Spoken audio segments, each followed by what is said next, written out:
जय श्री कृष्ण बाळको। धोरण 2 विषय गुजराती एमा 8मो पाठ सोय संचो ने साबु। तेमा पेला जो एसु आपेलू छे गीत ट ट टपाली हूँ टपाल सौने पहोंचाडू हूँ। क क कागळ वहेंचूं पोस्टकार्ड परबीडिया वहेंचूं। सारा माठा संदेशाथी सुखड़ा वहेंचूं दुखड़ा वहेंचूं। मनी ऑर्डर जो आवे कोईनो। र रुपया वहेंचूं ट ट टपाली हूँ। क कागळ वहेंचूं र रुपया वहेंचूं। तो अहींया कोण बोले छे? तो आ बधुं छे ए टपाली बोले छे। तो आपने खबर छे ने टपाली कोने कहेवाय? तो लोकोना छे ए घरे घरे जईने टपाल पहोंचाडे એટલે કે આપણે માટે જે કાગળ કે ચિઠ્ઠી આવી હોય સંદેશા માટે આવ્યા હોય ને એ પહોંચાડે એને શું કહેવાય? ટપાલી। તો એ શું કહે છે કે હું ટપાલી છું, હું બધાને ટપાલ પહોંચાડું। પછી કાગળ વેચું, પછી પોસ્ટકાર્ડ કે પછી પરબીડિયા વેચે, પછી ટપાલ આવે આપણી ઘરે તો એમાં તો સારા સમાચાર પણ હોય અને માઠા સમાચાર પણ હોય ને। એટલે કે કોઈના પ્રસંગ કે હોય હે સારો પ્રસંગ કોઈના લગ્નના કેવા હોય તો એ ટપાલ દ્વારા પણ સમાચાર મળે ને। અને જો કોઈનું અવસાન થયું હોય એટલે કે કોઈનું મૃત્યુ થયું હોય તો એના સમાચાર પણ આપણે ટપાલ દ્વારા મળી શકે ને। એટલે સારા અને માઠા સંદેશાથી છે એ લોકોને સુખ પણ વેચે અને દુઃખ પણ વેચે। અને જો કોઈનો મની ઓર્ડર આવે તો છે એ ટપાલી રૂપિયા પણ વેચે। પછી છે એ પાછું કહે છે કે ટપાલી હું ક કાગળ વેચું અને રૂપિયા વેચું। હવે આગળ જોઈએ। પત્ર વાંચો। તો અહીંયા છે એ તમને એક એમનેમ છે એટલે કે તમને છે એ ખાલી જોવા માટે અહીંયા એક ટપાલ આપેલો છે। તો ટપાલ ઉપર છે એ અહીંયા ચીઠી લગાડેલી હોય ને પછી એ ટપાલ કોને પહોંચાડવાનું છે એનું નામ અહીંયા હોય ટુની નીચે। તો આપણે છે એ પહેલાં આખો જોઈએ।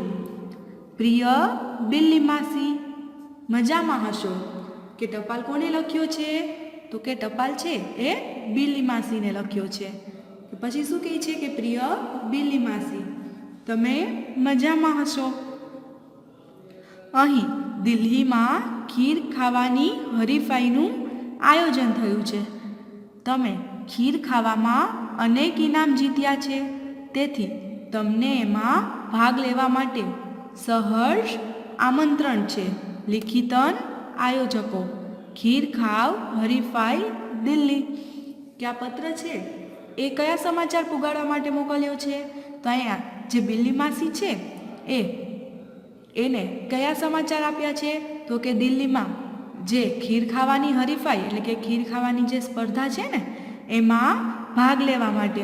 અને પછી એ છે બિલ્લી માસીને શું કહે છે કે તમે છે એ આવી રીતે ખીર ખાવાની અનેક છે ખીર ખાવાની સ્પર્ધામાં અનેક ઇનામો જીત્યા છે અને એટલે જ છે એ હું ખુશી સાથે એટલે કે હર્ષ સાથે છે એ તમને આ સ્પર્ધામાં પણ ભાગ લેવા માટે આમંત્રણ આપું છું। પછી અહીંયા પત્ર લખનારનું નામ તો આયોજકો આયોજકો એટલે કે જે બધા લોકોએ છે એ આવી સ્પર્ધા ગોઠવી છે ને ખીર ખાવાની એના આયોજકો ખીર ખાવ હરીફાઈ દિલ્હી। પછી અહીંયા છે એ ટિકિટ લગાડવાની હોય ટપાલની અને અહીંયા ટુ કરી અને જેને આપણે પત્ર મોકલવો હોય ને એનું એડ્રેસ લખવાનું। તો અહીંયા પત્ર કોને લખ્યો આપને ખબર પડી ગઈ ને કે પત્ર બિલ્લી માસી માટે લખવામાં આવ્યો। તો અહીંયા એનું એડ્રેસ બિલ્લી બેન મ્યાઉ, પછી મૂંપો રસોઈ ઘર, પછી નીચેનું સરનામું તાલુકો ઉંદરનગર, જિલ્લો ઘર ઘર, પછી પિનકોડ તો પિનકોડ છે એ હંમેશા 6 આંકડાનો હોય અને એમાં છે એ નંબર હોય પણ અહીંયા શું આપેલું છે? ચૂ ચૂ ચૂ। તો આ છે એ આ પત્ર પૂરો થાય છે। હવે છે એ આગળ જો। તો હવે વાર્તા જોઈએ.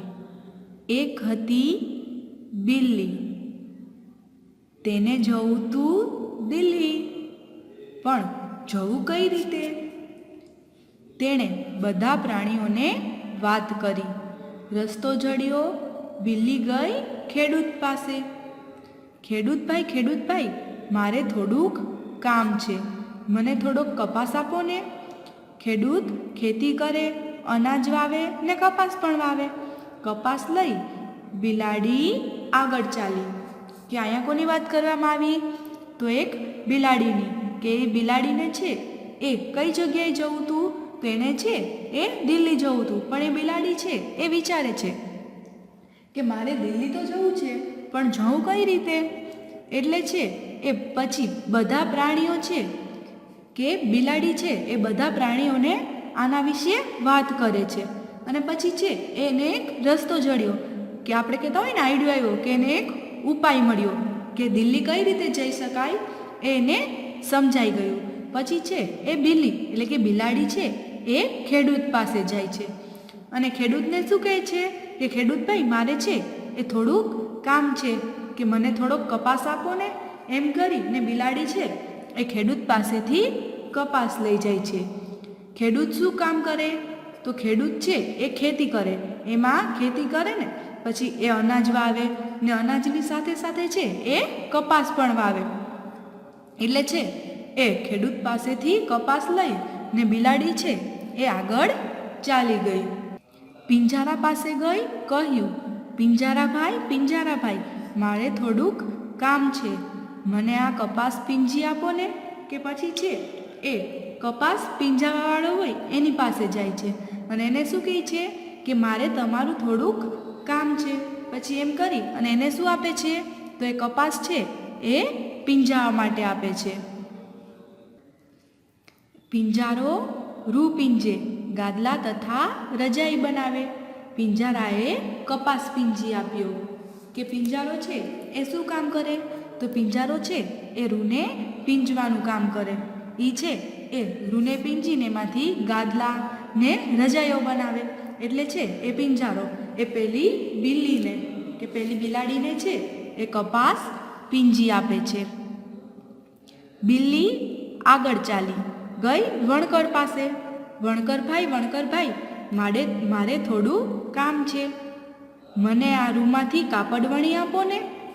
કે પછી છે એ ત્યાંથી બિલાડી કોની પાસે જાય છે? તો વણકર પાસે. વણકર શું કરે?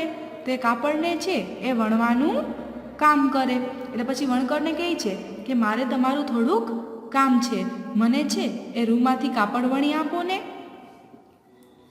બિલાડીને વણકરે કાપડ વણી આપ્યું. બિલાડી આગળ ચાલી ગઈ દરજી પાસે. દરજીભાઈ, મારે થોડું કામ છે, મને આ કાપડમાંથી કપડાં સીવી આપો ને. દરજી કપડાં સીવે. બિલાડીનું માપ લઈ કપડાં સીવી આપ્યા. બિલ્લીબાઈ તો આગળ ચાલ્યા. કે પછી છે એ વણકર પાસે કાપડ વણાવીને ક્યાં જાય છે બિલ્લી? તો દરજી પાસે જાય છે ને દરજીને શું કહે છે કે બધાને કહે એમ જ દરજીને કહે કે મારે તમારું કામ છે, મને છે એ આ કાપડમાંથી તમે કપડાં સીવી આપો ને. અને આપને તો ખબર જ છે ને દરજી શું કામ કરે? તો દરજી છે એ કપડાં સીવવાનું કામ કરે ને. એટલે એ છે એ બિલાડીનો માપ લઈ અને દરજી બિલાડીને કપડાં સીવી આપે છે. અને ત્યાંથી છે એ બિલાડી પછી આગળ ચાલી જાય છે. તો આમાં છે એ કોની વાત કરવામાં આવી? તો બિલાડીની. તો બિલાડીને છે એ દિલ્હી જવું હોય ને તો એના માટે શું કરે છે? તો પહેલાં છે એ બધા પ્રાણીઓને વાત કરે છે અને પછી છે એને ઉપાય મળે છે કે દિલ્હી કઈ રીતે જઈ શકશે. એટલે પહેલાં છે એ પોતે ખેડૂત પાસે જાય છે. તો ખેડૂત પાસેથી શું લઈ આવે છે? કપાસ. પછી એ કપાસ લઈ અને રૂ પીંજાવનારો હોય એની પાસે જાય છે. એની પાસે રૂ પીંજાવી લે. પછી પીંજેલ રૂ લઈને ક્યાં જાય છે? તો કે વણકર પાસે. પછી છે એ વણકર પાસે કાપડ વણાવે છે અને ત્યાંથી એ છે એ દરજી પાસે જાય છે. દરજી પાસે જઈ અને શું કરે છે? તો દરજી છે એ બિલાડીનો માપ લઈ અને એને છે એ કપડાં સીવી આપે છે. તો અહીંયા કેટલા છે? એ જોયા આપણે. તો ખેડૂત શું કામ કરે? તો ખેડૂત છે એ ખેતી કરે ને, અનાજ વાવે અને કપાસ પણ વાવે. એવી જ રીતે પિંજરાઓ છે એ રૂપિંજી અને શું બનાવે એમાંથી? તો ગાદલા, પછી રજાઈ, એવી બધી વસ્તુઓ બનાવે ને રૂમાંથી. અને વણકર હોય તો એ શું કામ કરે? એ કાપડ વણવાનું કામ કરે. અને દરજીની તો ખબર જ છે ને કે દરજી છે એ બધાનો એ છે એ માપ લઈ અને કપડાં સીવી આપે. તો આજ માટે આટલું જ. આગળ છે એ આપણે પછીના વિડીયોમાં જોશું.